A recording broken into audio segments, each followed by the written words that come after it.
Do you think it's going to rain tomorrow?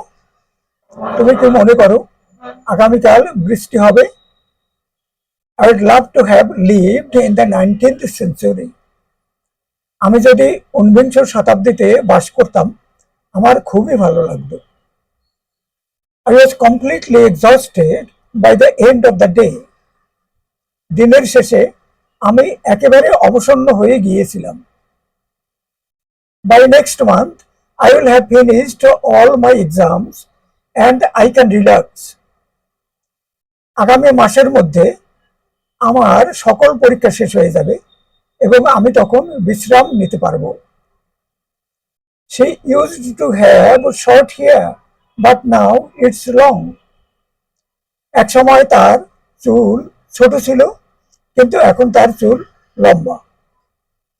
It was the first time he had eaten anything so spicy. এর আগে সে কখনো এত মশলাযুক্ত খাবার খায়নি।